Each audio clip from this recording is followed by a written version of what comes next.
Você precisa lidar com a arrogância. Sabe que muitas e muitas vezes que você está desanimado, tem a ver com isso. Tem a ver com arrogância. Você precisa lidar com a arrogância. Bom dia, graça e paz. Último dia hoje, gente, da promoção da Black aqui. Dificilmente vou fazer outra promoção assim, então aproveitem. Vamos lá, Salmo 10. Por que o Senhor está longe? Por que o Senhor se esconde na hora da tribulação? Diz o salmista Davi aqui no Salmo 10.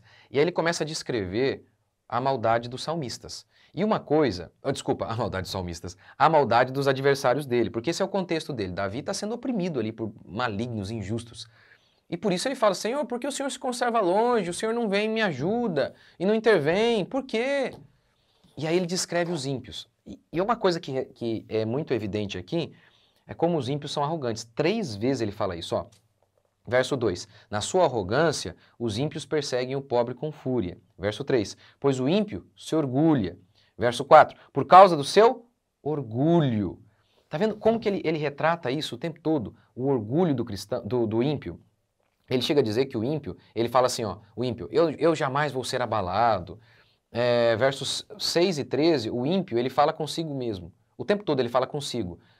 Dizia consigo, que é o verso 6, né? E diz a si mesmo, jamais serei abalado. Tá vendo? Já é arrogante por falar, eu jamais vou ser abalado. Mas olha o que ele está dizendo. Ele falava com ele mesmo, tá vendo? Ele não fala com Deus. O crente que é pobre, que é miserável, ele clama a Deus. O ímpio não, ele se acha maravilhoso, ele fala com ele mesmo. Eu falei isso até na pregação, né, que eu preguei isso aqui na minha igreja. Eu vi uma vez aquele Thiago Fint, acho que é isso. Perguntaram para ele, o que você acha na época da eleição, né? O Lula ganhar, que o pessoal tava falando, tinha o primeiro turno, né? O Lula ganhou, né? Tava ganhando nas pesquisas. Eu não tô nem aí, eu faço meu destino, alguma coisa nesse sentido. Que há muito a ideia dos coaches, né? Que tudo só depende deles, né? Eles acham que eles são uma espécie de Deus, né? Porque só Deus que pode dizer assim, não, eu faço o que eu quero, basta eu querer e eu chego lá. É só Deus, porque Deus não tem nenhum motivo de força maior. Ele é a força maior. Mas em relação a mim e a você, qualquer um pode vir dar um tapa na gente e derruba a gente, enfim. Não é verdade isso que a gente é essa coisa maravilhosa, como os coaches muitas vezes pensam. Eu vi também aquele Thiago Brunet numa palestra, ele disse assim, ó, eu tenho muito ouro aqui, mas você tem que fazer a pergunta certa para escavar esse ouro. Tá vendo? Eu tenho muito ouro. Né? Até Sócrates, um cara esperto, falou, eu sei que eu não nada sei. Paulo, né, descreve a si mesmo sempre de maneira diferente. Mas olha como é que esse povo faz, né? Aí, óbvio, eu estou citando isso aqui de propósito, sabe por quê? Ou então o Romário, né? Ele disse, quando ele nasceu, Deus falou, esse é o cara. Ele um dia chegou a falar isso, né? Que eu sou Deus. Os outros aí, comparou-se com os outros jogadores e falou, eu sou Deus. Eles são não sei quem e eu sou Deus. Eu estou falando de propósito isso aqui, sabe por quê? Porque quando a gente fala umas aberrações dessa aqui, aí você logo pensa na arrogância lá no outro, é ou não é? Que isso? Eu nunca falei isso. Mas eu falei de propósito para que você pense na arrogância na sua vida. Na sua vida. Talvez você não teve coragem de falar um negócio desse aqui, como eles falaram. Mas eu garanto a você, a arrogância é algo que está em todos nós e nós precisamos lutar contra ela. Eu lembro quando meu pai, quando eu era mais novo, tinha lá uns 21 anos, meu pai dizia assim, ele sempre me advertia contra a arrogância. A gente tem que tomar cuidado contra a arrogância. E, obviamente, eu percebi o quê? Que ele passou por essa experiência de sentir isso, de perceber a sua arrogância. E tinha muito medo disso. Por quê? Por notar que a arrogância é uma coisa muito ruim, que prejudica muito a vida da gente. Mas eu lembro de eu ficar tão bravo, quase dizendo assim, que isso? Eu me orgulho de minha humildade. Eu lembro de ficar tão bravo. E de achar que não, né, que isso, eu não sou arrogante e tal. Hoje eu tenho 41 anos, né? E quantas vezes eu tenho a sensação, a percepção que eu tenho, a vontade é de me enfiar que nem um avestruz, assim, sabe? Mas na terra, assim. De vergonha dos meus pecados, de vergonha do que eu já fiz na minha vida. E assim, eu casei virgem, nunca peguei um real de ninguém. Eu casei virgem, eu sempre fui trabalhador. Mas a percepção de pecado, de arrogância, de inveja, é tão grande que eu já, muitas e muitas vezes, eu sou tentado ao desânimo, por conta disso, da culpa. Né? De, não, você não é digno, você não tinha que estar aqui. Mas eu me levanto e não, pela graça de Deus, não me deixa abater, porque eu lembro que eu fui redimido pelo sangue do Cordeiro.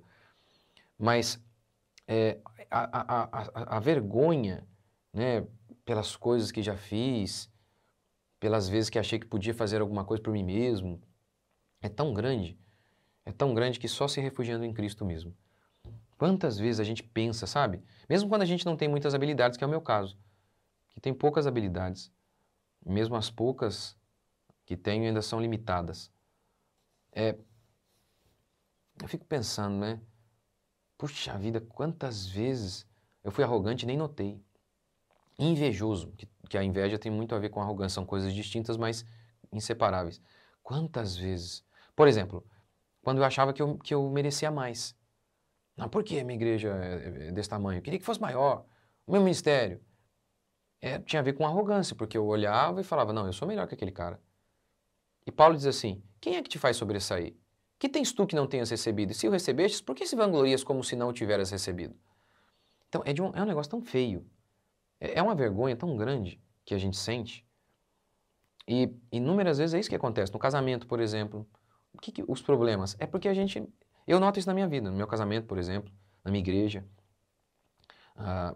Como que inúmeras vezes as brigas tinham a ver tinha uma origem ali na arrogância.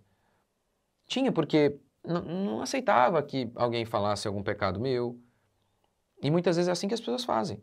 Não, pastor, isso aí é coisa de pastor. Não é de todo mundo. Exemplo, as pessoas não aceitam hoje que a gente fale que elas estão pecando. Quer ver? Um exemplo, que elas estão agindo com fraqueza. Não aceita. Aí ela fala, não, eu estou em depressão, você cala a boca, hein? Te processo, rapaz. Tá dizendo que eu sou fraco? Eu estou dizendo. Porque provérbio diz isso. Se te mostras fraco no dia da angústia, sua força é pequena. Eu não estou dizendo que é errado sentir tristeza, pelo amor de Deus.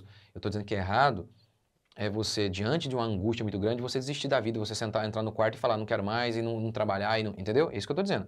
Eu não estou dizendo que é errado a gente, diante de momentos difíceis, sentir tristeza, e tristeza profunda. Mas eu estou dizendo que é errado agir com fraqueza diante da tristeza, diante do sofrimento da vida. E você não pode falar isso, porque aí eles não aceitam chamá-los de pecadores. Eles não aceitam dizer que o filho é rebelde. Não, meu filho é rebelde, meu filho é preguiçoso. Não, meu filho tem TDAH, você cala a boca, eu te processo, hein? É tudo arrogância isso. Tudo é arrogância, tá vendo? Se materializa de formas diferentes, mas tudo tem a ver com a arrogância do ser humano não querer reconhecer o seu pecado. Então, o problema com os nossos filhos tem a ver com arrogância, na nossa igreja. Arrogância tem a ver com arrogância. Que arrogância? Por exemplo, na igreja, você talvez já viu um erro do seu pastor. Na minha igreja, por exemplo, é óbvio, eu nem fico perguntando, mas é óbvio que se eles percebem as minhas falhas. Coisa que eu ainda não percebi. E eles percebem, óbvio. De outras pessoas, óbvio que percebem, porque Jesus mesmo disse que a gente consegue enxergar um cisco no olho do outro, mas não consegue enxergar a trave no nosso. E eu percebo, também de outros, eu percebo, mas aí eu me lembro. Nossa, mas eu também tenho falhas ainda, eu preciso melhorar tanto. E um dia eu já fiz essa besteira aí também. Então, é pura arrogância aqueles que acham, ninguém aqui é bom bastante nessa igreja para mim. Por isso que eu não posso ficar aqui. Não estou falando de falsa igreja, tá? Mesmo uma boa igreja é terrível. Uma boa igreja! Sabe por quê? Porque tá cheio de pecador ali dentro. É tipo a Arca de Noé mesmo, tá cheio de bicho lá. Então não adianta, é difícil. Não estou falando aqui de a gente tolerar pastor em pecado e heresia, tá? Não é isso que eu estou dizendo. Mesmo uma boa igreja é difícil, as pessoas pecam muito. Mas o arrogante, para ele, nunca é bom. Então, por conta dessa percepção dele de arrogância, ele é infeliz. Porque ele nunca tem o bastante. Onde ele está, nunca é bom o bastante. A igreja nunca é boa o bastante. A família dele nunca é boa o bastante. Entendeu? Olha como que a arrogância é a raiz de depressão. Para mim, para mim foi. Para mim foi. De tristeza profunda durante anos. Por conta de arrogância, de achar que eu merecia mais. Como que você precisa lidar com a arrogância? Eu estou citando isso aqui porque, tá vendo, a arrogância está sendo descrito aqui como algo do ímpio, né? Mas como nós, muitas vezes, cristãos, agimos como ímpios. Então, lide com a arrogância. E o jeito melhor de fazer isso, quer dizer, o único jeito, né? Palavra de Deus. Seja exposto à palavra, porque a palavra de Deus é como Jeremias diz, né? Que a palavra do Senhor é como um martelo que esmiuça a penha. Vem e quebra. Blá, blá, blá. Tá vendo? Essa é a figura, né? Eu tô lendo Oséias, né? Oséias, ele vai dizer, deixa eu ver se eu acho aqui. Acho que é o capítulo 5, em que ele fala que ele, por meio da profecia, da pregação, ele estava quebrando o povo. Então a pregação genuína, ela faz isso com você, ela tira você do pedestal. Então eu não vejo outro caminho para você perceber a sua arrogância a não ser por meio da exposição fiel da Escritura. Não há outro jeito. E eu, em primeiro lugar, pelo que a palavra de Deus diz, segundo, pela minha experiência que eu vejo que se comprova o que a Bíblia diz, como que lidar com a arrogância é importante, como que Deus resiste ao soberbo, como que o arrogante ele cai, a soberba precede a ruína, como que não é por acaso que nas bem-aventuranças, bem-aventurados humildes em primeiro lugar, como que lidar com isso é fundamental para que você tenha uma vida feliz, na sua casa, em todos os lugares. Nossa, como que isso é importante. Você não vai ter uma família feliz se você não tiver isso. Você não vai participar de nenhuma igreja, porque mesmo boas igrejas são difíceis, porque está cheio de gente lá. Arrogância, como que isso é fundamental? Como que isso é fundamental? Vamos orar por um milagre? O milagre de Deus mostrar o nosso pecado? Senhor Deus e Pai, te agradecemos por mais um dia, bendizemos o Teu nome e pedimos que o Senhor ilumine Teus ministros para pregarem a palavra a nós. Palavra que, como martelo esmiuça, quebra a penha. Que o Senhor nos quebrante em 1000 pedaços. E humildes, possamos desfrutar da bênção do Senhor. Possamos desfrutar do toque do Senhor. Porque o Senhor habita no alto e sublime trono. Mas o Senhor também habita com o contrito, o quebrantado, o humilde de coração. Ó Deus, tem misericórdia de nós. Tem misericórdia de nós. Tem misericórdia de nós. Que a graça do Senhor seja conosco. Em nome de Jesus. Só um exemplo disso, né? Muitas vezes a gente está aqui, né? E eu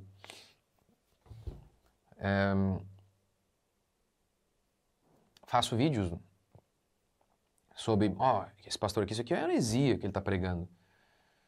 E por que eu vejo isso na Bíblia? Várias vezes, Paulo, por exemplo, ele cita o nome, dá nome aos bois, dizendo, aquele cara lá, fique longe que ele ensina errado.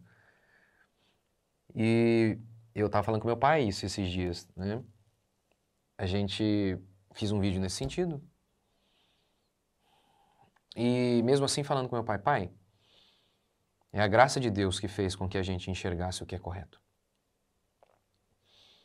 E mesmo em relação, eu acho que isso aqui, eu acredito que isso aqui que esse pastor está ensinando é uma heresia completa, isso é ruim.